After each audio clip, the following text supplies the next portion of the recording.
thought you were so lucky because you were a star, but you cry, cry, cry in the lonely dark. And I'm sorry for what you went through. I always thought the lucky one was you, but the lucky one was me. I wanted to be you so bad. Your life looked like so much fun. The fashion lights and fancy things made it seem like you had won. But little did I know, you were crying all the time. You were hurting inside when everyone thought you were fine. I thought you were so lucky because you were a star, but you cry, cry, cry in the lonely dark. And I'm sorry for what you went through. I always thought the lucky one was you, but the lucky one was me. I know you made some mistakes, but we're all only human. You were judged for everything. They put the blame on you when you were pushed over the edge. Anyone what they allege. I thought you were so lucky, but the lucky one was me. I thought you were so lucky because you were a star, but you cry, cry, cry in the lonely dark. And I'm sorry for what you went through. I always thought the lucky one was you, but the lucky one was me. Abra su Biblia, por favor, en la epístola a los Efesios. Continuamos con la serie Nuestra herencia en Cristo. Le doy gracias a Dios por su fiel asistencia. Hoy nos vamos a comer otro filete. ¿Están listos? ¿Tienen hambre de la palabra? El tema se llama Redimidos por su sangre. Efesios 1, versículo 4 y 5, que ya estudiamos la semana pasada, pero lo voy a retomar. Dice que nos escogió, según nos escogió en Él, en Cristo, antes de la fundación del mundo. O sea, fíjese desde cuándo Dios planeó todo, en su omnisciencia, para que fuésemos santos y sin mancha delante de Él.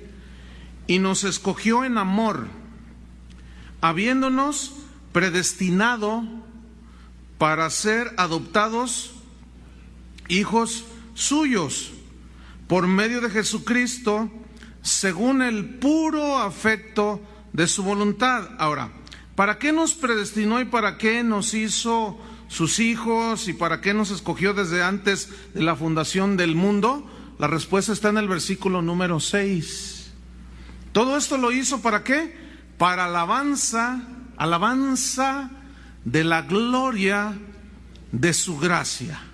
Es decir, que nuestra salvación fue completamente obra de Dios. Nosotros no tenemos absolutamente ningún mérito, pero para nada.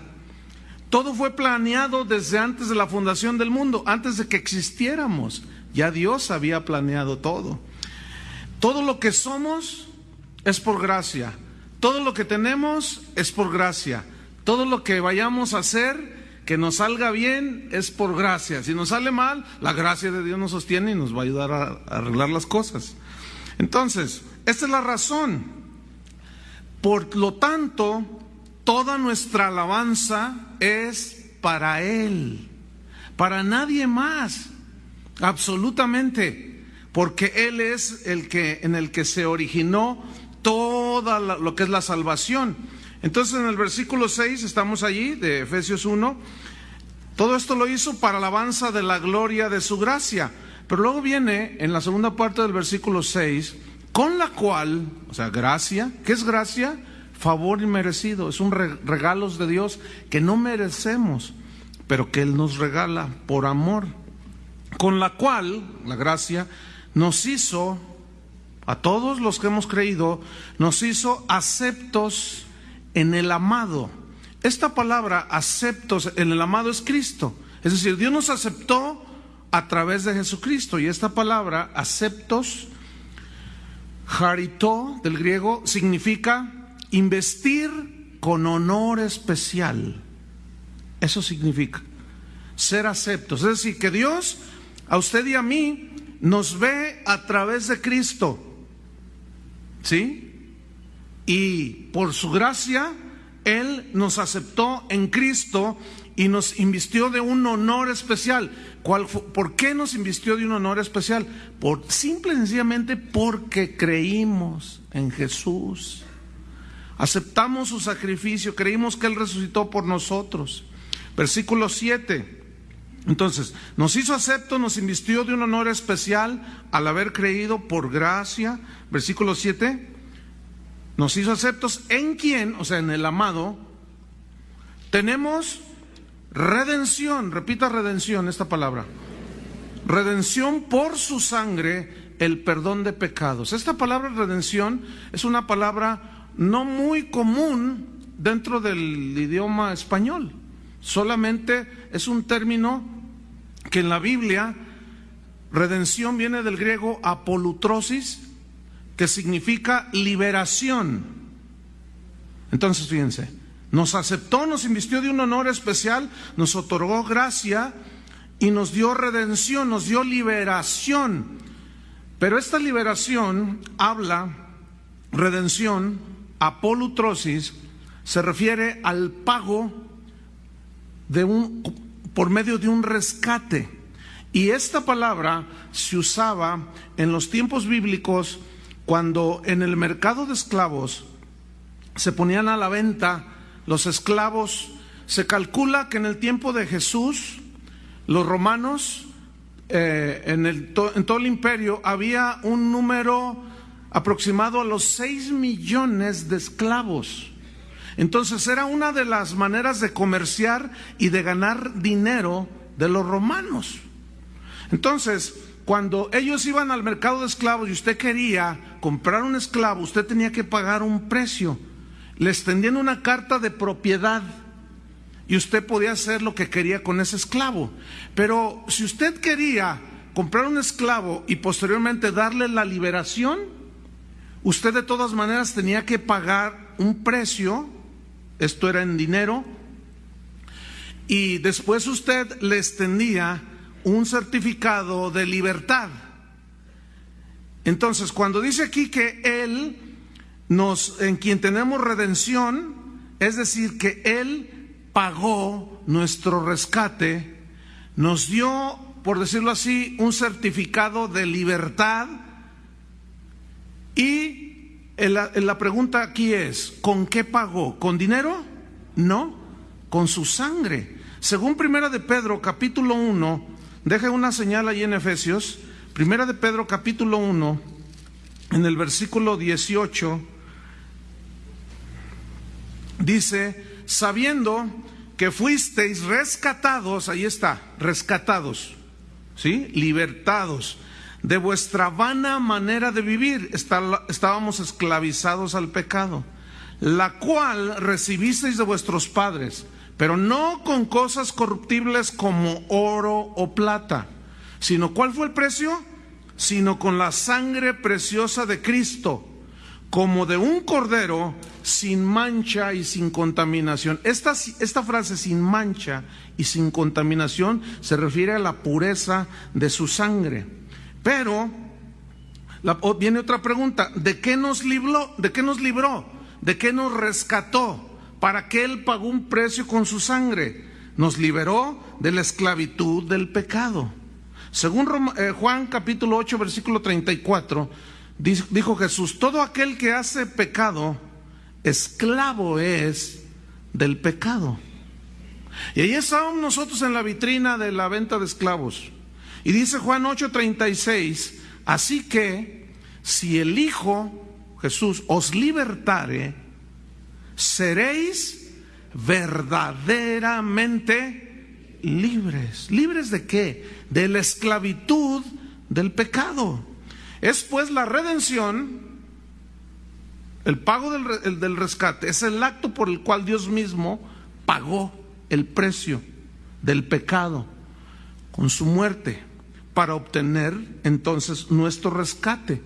Dice Pablo a los Colosenses, no lo busquen, en el capítulo 1 versículo 13 y 14, que Cristo nos ha librado de la potestad, del dominio de las tinieblas, de Satanás, de los espíritus inmundos, nos ha librado de la potestad de las tinieblas y nos ha trasladado, nos llevó al reino de su amado Hijo, Jesús, en quien tenemos redención, rescate, libertad, por su sangre, el perdón del pecado. Pero aquí salta una frase muy importante para nosotros los creyentes: por su sangre. ¿Por qué por su sangre? Porque la sangre de Cristo es la que nos libertó.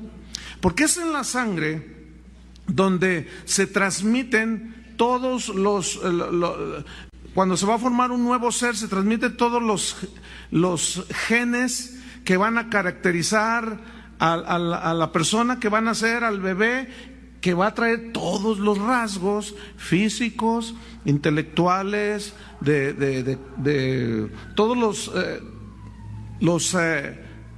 los rasgos característicos en este caso de los papás. Por eso de ahí decimos nosotros: ay, mira cómo habla como su papá, se mueve como su papá, hace los mismos gestos que su papá. Y es en la sangre, está comprobado científicamente que es donde vienen todos estos genes. Ahora, ¿por qué la sangre de Cristo? ¿Por qué Cristo tuvo que nacer de una virgen? No por relación sexual, porque si hubiera sido por relación sexual, la sangre de Cristo hubiera nacido contaminada con el pecado.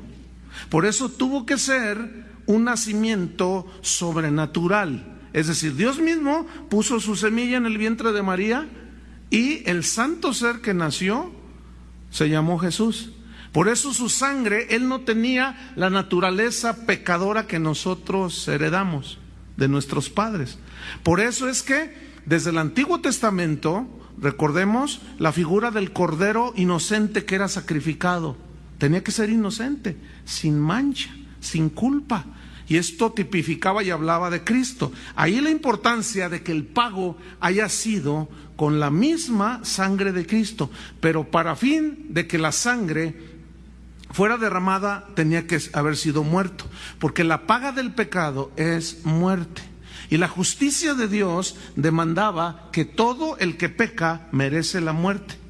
Entonces tú y yo merecíamos esa muerte, pero Cristo pagó el rescate, murió en nuestro lugar y así obtuvimos la redención, la liberación de la esclavitud del pecado por la sangre de Cristo. Ahora vamos a Hebreos capítulo 9, dejen una señal ahí en Efesios. Vamos a leer unos pasajes de Hebreos. El primero en el capítulo 10, versículo 4, Hebreos 10:4 dice: porque la sangre de los toros y de los machos cabríos no puede quitar los pecados. Yo quiero que noten esto: no puede quitar los pecados. La sangre de los animales inocentes que eran sacrificados no pueden quitar los pecados. Capítulo 10 del mismo Hebreos, pero en el versículo número 10. En esa voluntad somos santificados. Santificados aquí significa que somos limpiados mediante la ofrenda del cuerpo de Jesucristo, hecha una vez para siempre. Ahora, vamos al capítulo 9 de Hebreos, atrasito. En el versículo 12, 9:12. Vamos desde el 11, 9:11. Pero estando ya presente Cristo, sumo sacerdote de los bienes venideros, o sea, riquezas espirituales, por el más amplio y más perfecto tabernáculo no hecho de mano, es decir, no de esta creación, y no por sangre de machos cabríos, ni de becerros, sino por su propia sangre, entró una vez para siempre en el lugar santísimo, habiendo obtenido, escucha esa frase, obtenido para nosotros, ¿qué? Eterna redención, eterno rescate. Por eso es que los hijos de Dios no pueden perder la salvación. Es imposible, porque la magnitud de la obra de Cristo es de tal manera que todo lo hizo perfecto. ¿Tú crees que murió en la cruz para que luego allí por algunos errores tú y yo otra vez nos volvamos a ir? Eso no es concebible bíblicamente. Entonces, ¿Cuál fue el resultado de ese rescate? Vamos a Efesios, en el versículo 7, estamos estudiando. Es decir, Dios nos aceptó en el amado. ¿Por qué? Porque Él pagó con su sangre. Tenemos redención, rescate por su sangre. ¿Y cuál fue el resultado de ese rescate? El perdón de pecados. ¿El perdón de qué? Pecados. La palabra perdón aquí, apiemi del griego, significa enviar lejos. Fíjese, Cristo perdonó mis pecados. Cristo envió lejos, es una expresión metafórica, envió lejos mis pecados. Eso es lo que significa. Significa cancelar toda deuda que tengas con alguien. En Levítico 16, no lo busquen, del versículo 7 al 10, ahí habla sobre el día de la expiación. En hebreo es el Yom Kippur. Y este día de la expiación era un día que celebraban el pueblo judío, donde el sacerdote tomaba 2 machos cabríos, uno los sacrificaba, tenían que ser sin mancha, no tenían que tener defecto, ni tuertos, ni cojos, ni tenían que ser totalmente limpios, que simbolizaban, repito, a Cristo. Entonces, uno de esos machos cabríos se sacrificaba, la sangre era derramada, y esa sangre cubría los pecados, según en Hebreos, como acabamos de decir, no puede quitar los pecados. Todo apuntaba hacia Cristo solamente. Y al otro macho cabrío, el sacerdote le ponía las manos encima, hablando o simbolizando de que los pecados de la gente eran depositados en ese animalito. Y una vez que se le imponían las manos y simbólicamente los pecados de todo Israel eran puestos en ese macho cabrío, se le llevaba fuera de la ciudad y se le soltaba, pero que se fuera lejos. Esa es la fiesta del Yom Kippur. Ahora, ¿cómo se entiende eso para nosotros hoy? Cristo Jesús en la cruz, el Cordero de Dios que quita los pecados del mundo. La sangre de los animales no podían quitar, nada más hablaban de Cristo. Pero ahora Cristo, el Cordero de Dios que quita el pecado del mundo, cuando Él muere en la cruz, perdonó nuestros pecados. Y de allí todas esas expresiones de que Dios echó a lo profundo del mar nuestros pecados.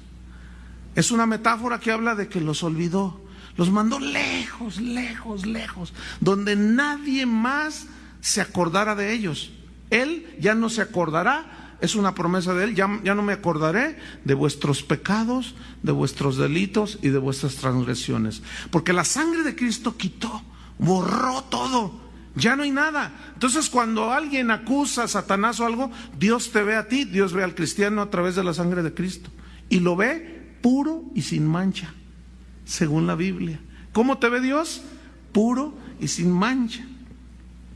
Entonces, fíjate, vamos a ver 3 versículos rápidamente. Pon una señal allí en Efesios y vamos a 1 de Juan 2:12. 1 de Juan 2:12. Dice así: os escribo a vosotros, hijitos. Ese hijitos es una palabra muy tierna. A los hijos de Dios, a los nacidos de nuevo, os escribo porque vuestros pecados os han sido perdonados por su nombre. Ya fueron puestos en Cristo y fue lejos. La muerte se llevó todo, la muerte de Cristo. Ahora vamos a Colosenses 2:13. Colosenses 2, versículo 13. Dice: soportándoos unos a otros. Escuchen esto, es muy importante para la vida cristiana. Soportándoos unos a otros y perdonándoos unos a otros, si alguno tuviere queja contra otro, de la manera que Cristo os perdonó, o sea, saldando la deuda, perdonando, así también hacedlo vosotros. Es decir, el perdón que nosotros hemos recibido de que nos disculpó, absorbió Él la paga, que es la muerte, nosotros absolvemos al que nos ofende. Si alguien que dice que es cristiano y vive en amargura constante contra alguien, quien sea. Es que usted no sabe, pastor, que mi papá me abandonó, me tiró un baldío. Y por la gracia de Dios me salvé, pero tengo mucha amargura contra mi padre. Oiga, ¿usted tiene a Cristo en su corazón? Por supuesto. ¿Sus pecados han sido perdonados? Claro que sí. ¿Lo cree de verdad? Sí. ¿Por qué fueron perdonados? Por gracia. De igual manera, perdone a su padre. Eso es el cristianismo, hermanos. Es perdonar, es saldar la deuda, es mandar lejos cualquier ofensa. Efesios 4, vamos a la misma epístola, pero en el versículo 32, Efesios 4:32. Aquí otra vez todavía nos dice un poco más, dice: antes, sed benignos unos con otros, hablando entre nosotros, misericordiosos, perdonándoos unos a otros, como Dios también os perdonó a vosotros en Cristo. Así. Por eso no podemos nosotros los cristianos vivir con amargura. Ahora, aquí viene una pregunta. ¿Un cristiano puede tener amargura contra otro? Sí. ¿Cómo se llama eso? Pecado. ¿Un cristiano puede sentir envidia en contra de alguna persona? Sí. ¿Cómo se llama eso? Pecado. ¿Un cristiano puede ofender a cualquier persona?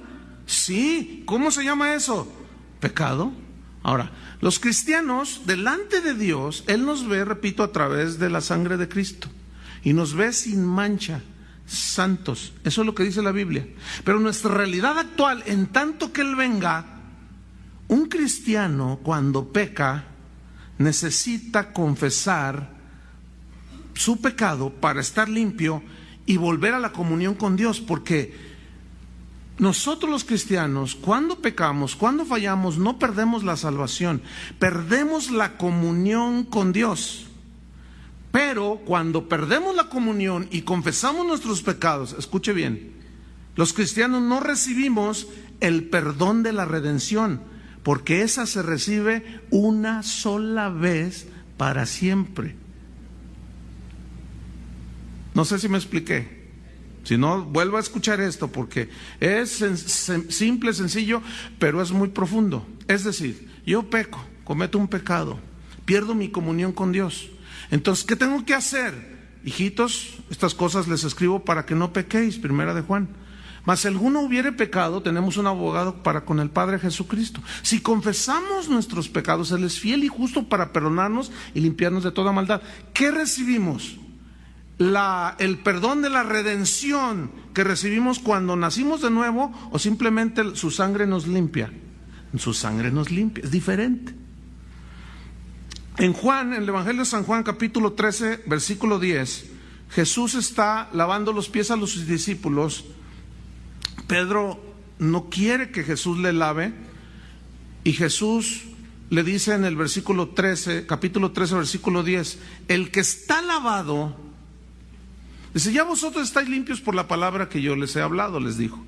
Pero en el versículo 10 dice, el que está lavado no necesita sino lavarse los pies, pues está todo limpio.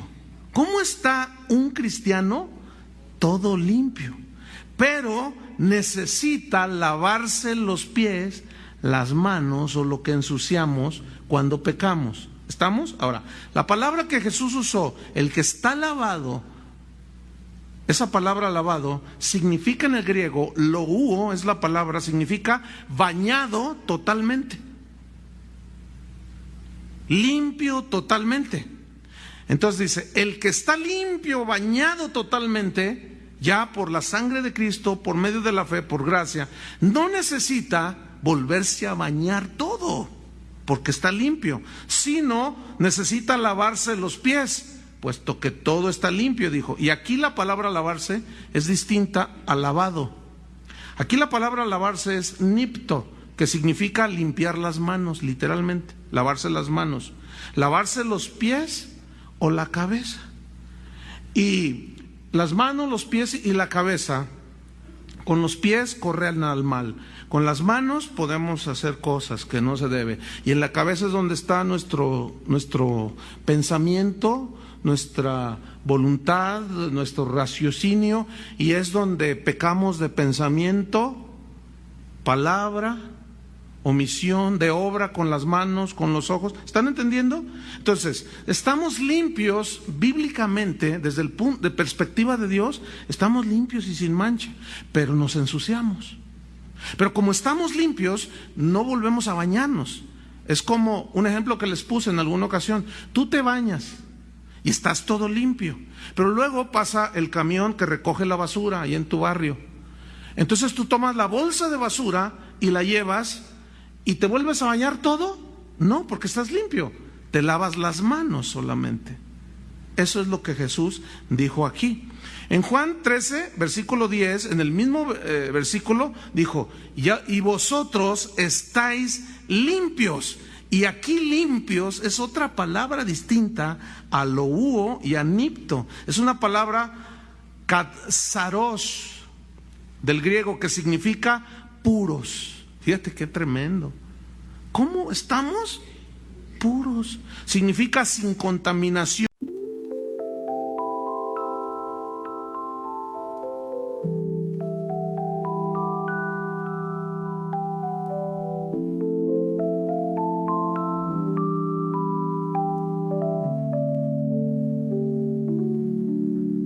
Tonight is our story. I see the twinkle in your eyes. I'm trying to say sorry, but I don't know how to apologize. I try to reminisce on all the good times that we shared, but then I start to miss when you actually cared, when you cared about me. I think we're way off course, and I'll take all of the blame. I'm trying to show remorse because I'm filled with so much shame. But what really happened? Where did we go so freaking wrong? Why aren't you at all saddened? Why are you moving along? Moving along without me. Without me. Without me. You seem to be doing just fine without me. You're smiling all of the time without me. Your world keeps spinning round and round without you. I'm sad and I'm scared, that's why I frown. Tonight is so cloudy. I see the raindrops in the sky. I'm trying to say howdy, but I don't even really know why. I try to reminisce on all the good times that we shared, but then I start to miss when you actually cared, when you cared about me. About me. Without me. Without me. You seem to be doing just fine without me. You're smiling all of the time without me. Your world keeps spinning round and round without you. I'm sad and I'm scared, that's why I frown.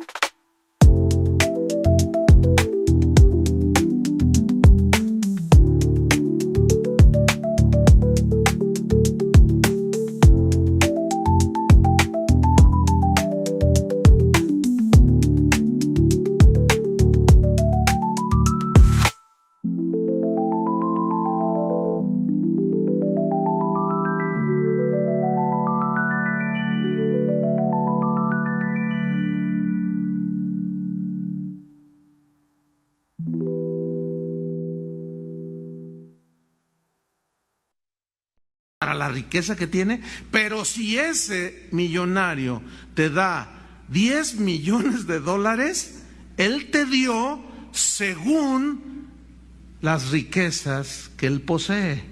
Ahora, ¿qué tan rico es Dios en amor?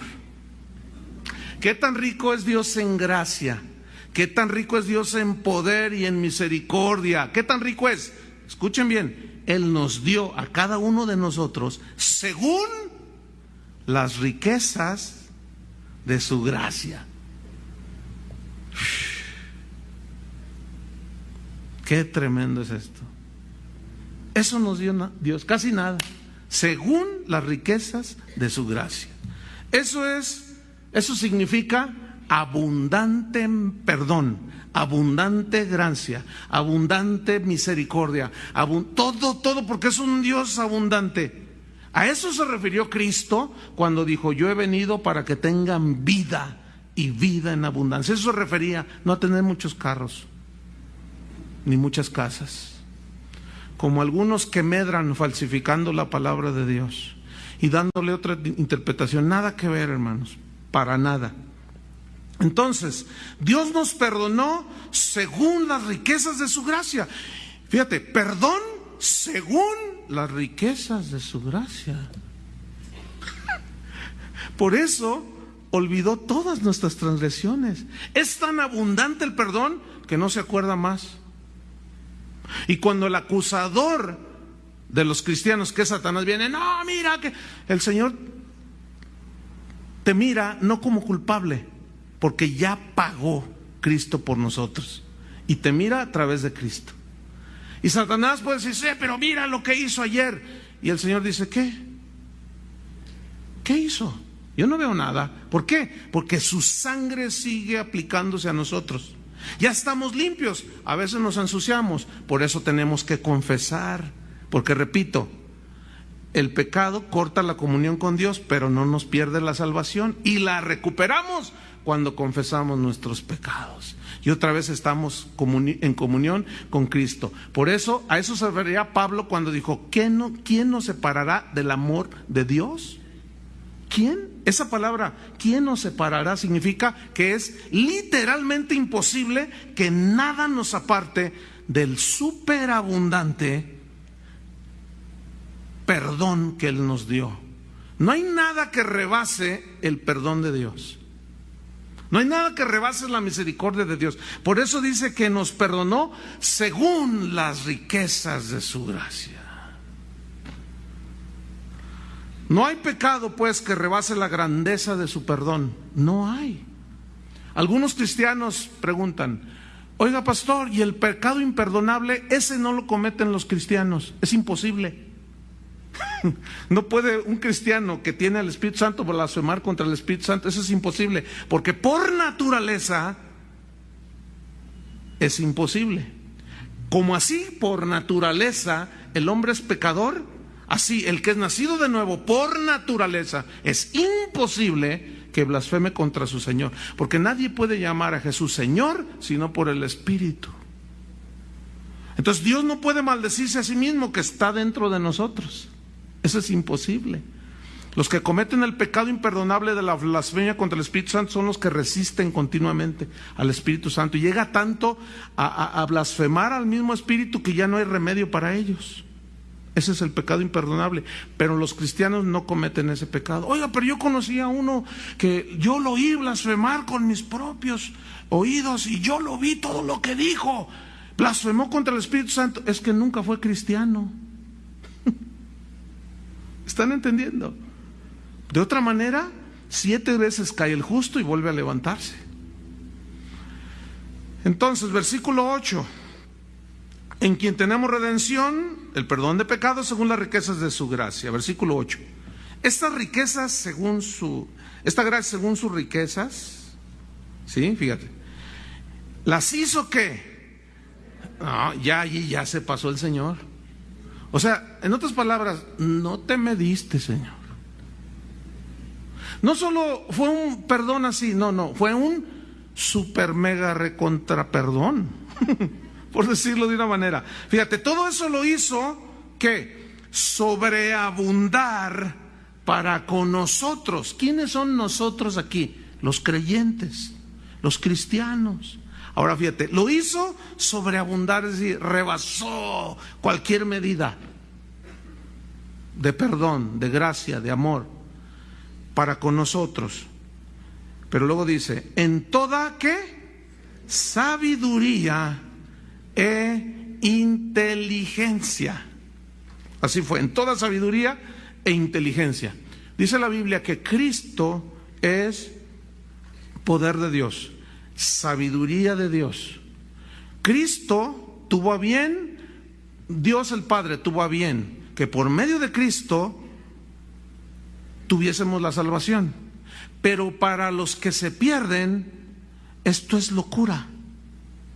No lo pueden entender, porque tienen un velo que cubre su corazón, que no les permite ver las abundantes riquezas de su gracia. Por eso tú háblale esto a alguien sin que haya recibido perdón y se te queda viendo así. ¿Qué? Ay, no, hombre. Dice, ay, ¿a poco hablas con Dios tú? Ay, sí te crees muy santo, ¿verdad? O sea, no, mira, por más que le quieras explicar, no va a entender. Es imposible. ¿Por qué? Porque está muerto espiritualmente. Si ustedes ven el capítulo 2 de Efesios, adelantándonos un poquito, dice que Él nos dio vida, y esta palabra vida viene del griego zoe, que significa la misma vida que Dios tiene. ¿Cómo es la vida de Dios? Indestructible, incontaminada, que no se marchita, que es una vida, la misma clase de vida de Dios. Él os dio vida a vosotros cuando estabais muertos. ¿Cómo estábamos? Muertos. ¿En qué? En vuestros delitos y pecados. Así estábamos, muertos. ¿Qué hace un muerto? No reacciona a nada. Ahora leía una nota trágica en el periódico de que ayer, el día del amor y la amistad, pues una persona iba a ir a ver a su novia, no sé, y llegó allí, y a una sobrina de la novia llegó y se estacionó y no se fijó que se estacionó arriba de un niñito y lo mató. Entonces la novia del que le llevaba sus globos y todo, pues agarró al niño y le hablaba, le clamaba, ahí decía en el periódico, le hablaba al niño, pero desgraciadamente, dice la nota, el niño ya no reaccionó, estaba muerto. Un muerto físico ya no tiene reacción de nada. Le hablas, no oye. Lo tocas, no siente. No ve, porque está muerto. Escuchen bien, el muerto espiritual no oye a Dios, es imposible. No ve las cosas espirituales, no siente las cosas de Dios, no siente el Espíritu de Dios porque está muerto. Entonces, escúchame bien, ¿qué tiene que hacer un muerto? Cuando viene la predicación del Evangelio de que Cristo murió por él, escúchame bien, ahí está la luz de Dios, viene la iluminación, y ahí es donde la persona decide si cree o no. Ahora, Dios ya sabe quién va a creer y quién no, pero a todos les da la oportunidad de que se les presente el mensaje del Evangelio, pero no todos lo aceptan, muchos lo rechazan. La Biblia profetiza, no es de todos la fe. ¿Es para todos? Sí, pero no todos van a creer. Entonces, es imposible, escúchenme bien, que tú quieras que un muerto espiritual cambie. Pues no, está muerto, no te entiende. Es imposible. Pero fíjate, ahora que tenemos vida nosotros, entendemos las verdades espirituales, ¿sí o no? Ahora, ¿porque somos muy inteligentes? No, por gracia. Porque nos dio vida, fue un regalo que Él nos dio. Las verdades espirituales, como de esto que estamos hablando, de la redención, ¿las entienden o no? ¿Por qué las entendemos? Todo lo que concierne a la salvación, lo entendemos y decimos, y a veces estamos oyendo o leyendo y se nos salen las lágrimas. ¿Les ha pasado? Y se nos hace un nudo aquí en la garganta. Yo a veces estoy pues estudiando la palabra de Dios y es tan fuerte la revelación del Espíritu Santo en el conocimiento de Dios, que literalmente, escuche, literalmente a veces son horas que me quedo así como, ese sí me apantalló, Dios sí me apantalló. ¿A cuántos los apantalló? O sea, me quedo maravillado. A veces digo, ay, a veces ya nomás le hago así y digo, ay. O sea, hasta palabras faltan. ¿Qué le puedes decir a Dios? pero el Señor conoce el corazón. Él conoce la intención de la gratitud. Por eso es que la comunión con Dios no es soltar un montón de palabras sin ton ni son. Eso se llama diarrea verbal. Porque lo que Dios ve es la intención del corazón, como el publicano de la parábola, ¿se acuerdan? ¿Se acuerdan? Porque hay uno que sin ton ni son. Y Jesús dijo, no, ustedes van a repeticiones como los que no conocen a Dios. Porque ahora nuestra relación con Él es muy cálida, es de Abba Padre, tenemos un Padre. Y no somos huérfanos. Más adelante nos dice, ya no somos extranjeros ni advenedizos, sino somos conciudadanos, somos ciudadanos del cielo y miembros de la familia de Dios. Por si alguno dice, ay, yo no tengo familia, me abandonaron, chico familión aquí, mira. Entonces, mira, ahora tú y yo podemos entender las verdades espirituales sobre la redención, todo lo que concierne a la salvación.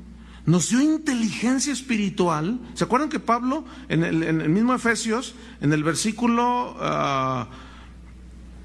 en el 16, en el 16 y 17, Pablo oraba, eso lo vamos a estudiar más profundo.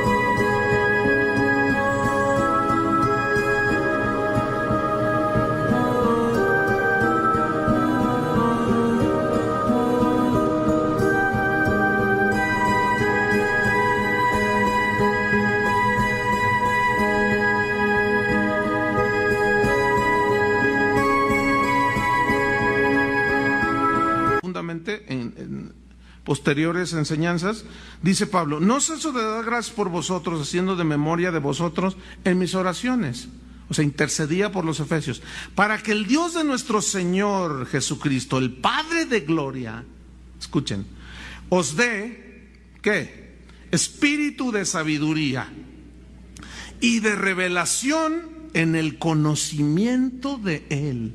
Pero luego dice el versículo 18, alumbrando, iluminando los ojos de vuestro entendimiento. ¿Qué tenemos 4 ojos, pastor? Es una frase metafórica. Que podemos ahora ver nosotros con los ojos de nuestro entendimiento, para que sepáis, dice el versículo 18, para que sepáis, o sea, que tengamos iluminación, entendimiento, cuál es la esperanza a la que Él nos ha llamado y cuáles son las riquezas de la gloria de su herencia en los santos.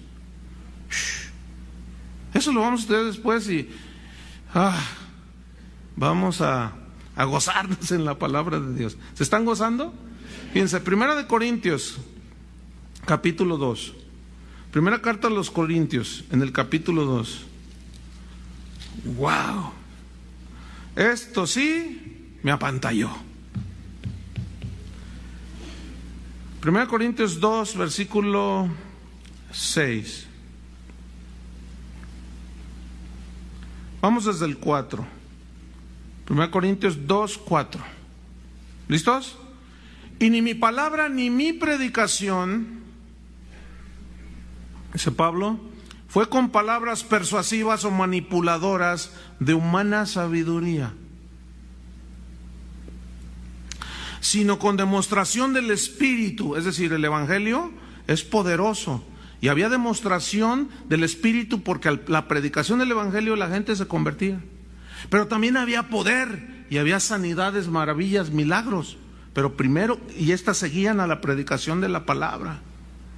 Dice el versículo 5, todo esto, demostración de espíritu y de poder, para que vuestra fe, en lo que tú crees, en quien tú crees, no esté fundada en la sabiduría de los hombres, sino en el poder de Dios. Sin embargo, dice, hablamos sabiduría entre los que han alcanzado madurez. Los que están asistiendo los domingos, que estamos llevando la serie El propósito de la iglesia. ¿Cuántos no han oído de esta serie los domingos? Levanten su mano.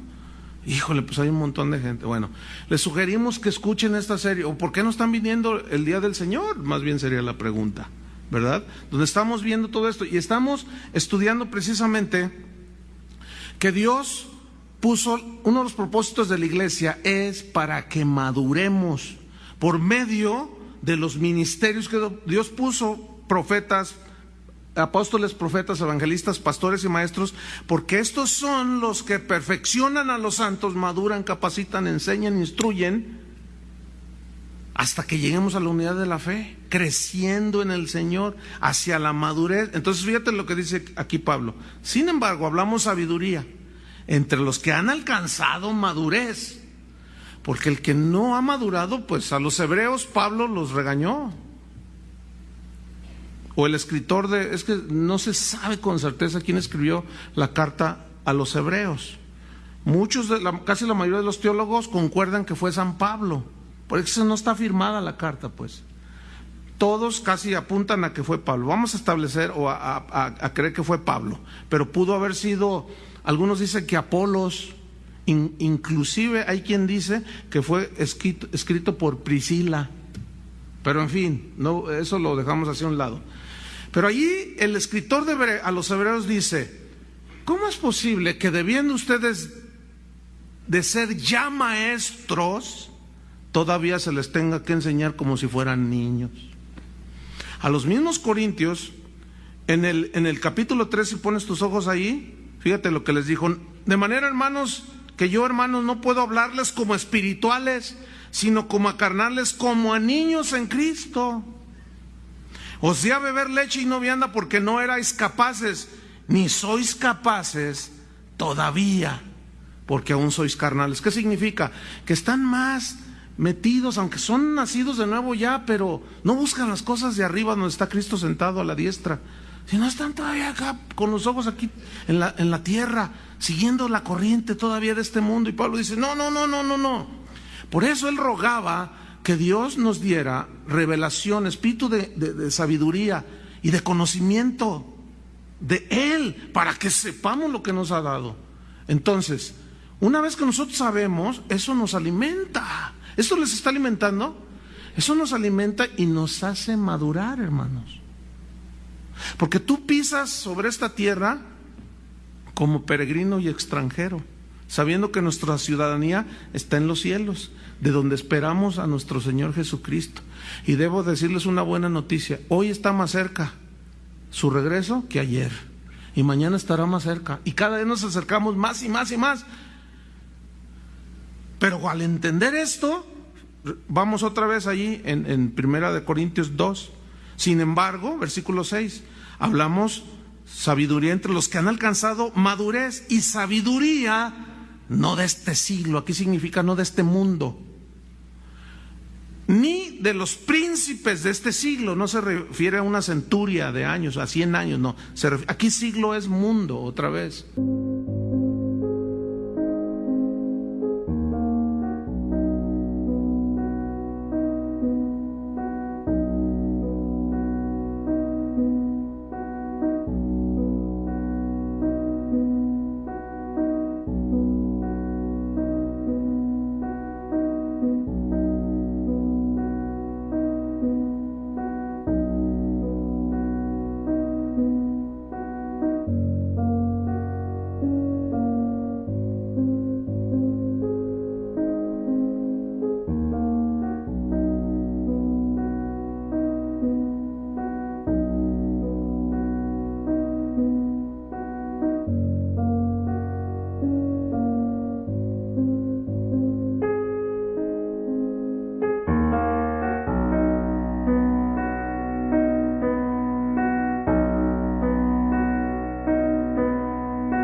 Que perecen, dice. Más, versículo 7, hablamos sabiduría de Dios.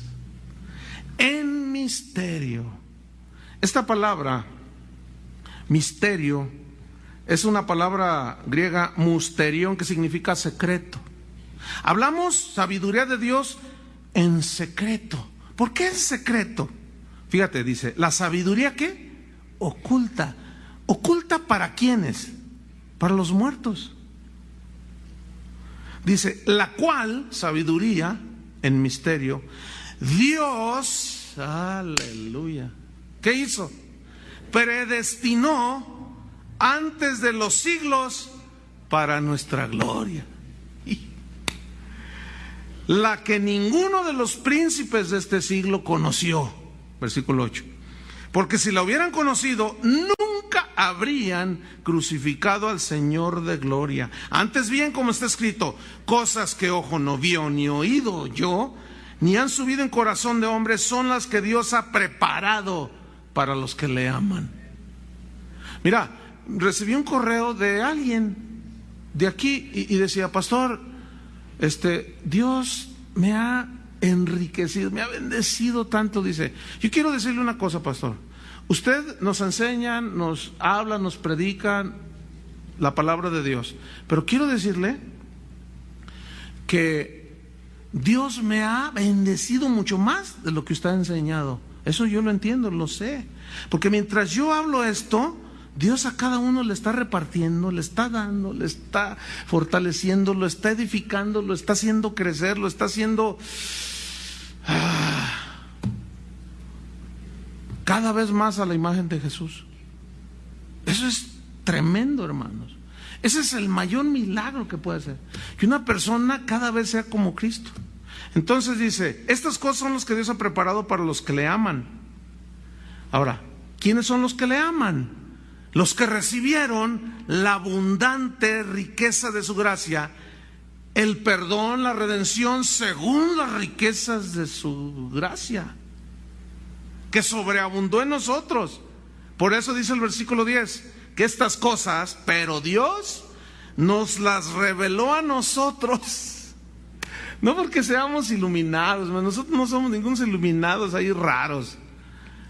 Que no, me cayó una pepita de 16 millones de pesos y todas esas payasadas que no tienen nada que ver, hermanos. Todas esas vanidades. ¿Tú crees que Dios está interesado en mandarnos kilos de oro así? Los kilos de oro que nos quiere mandar son las abundantes riquezas de su gracia que están destinadas para nosotros. Es esto. Respiren hondo, porque algunos se me están atragantando. Tomen un poquito de agua. Se les atoró aquí el bistec. Pero Dios nos la reveló a nosotros por el Espíritu. ¿Cómo es posible que independientemente del nivel intelectual, social y económico de los que estamos aquí, cómo es posible que entendemos lo mismo? Porque esto es espiritual, hermanos. ¿Entienden?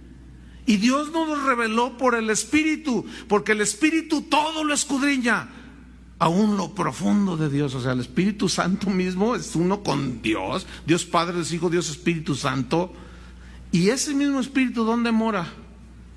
En nosotros. Nos dio las arras del Espíritu. Arras es la garantía de que somos de Él. Y a los que somos de Él, a los que amamos a Él, nos revela todas estas cosas que ojo no vio, ni oído yo.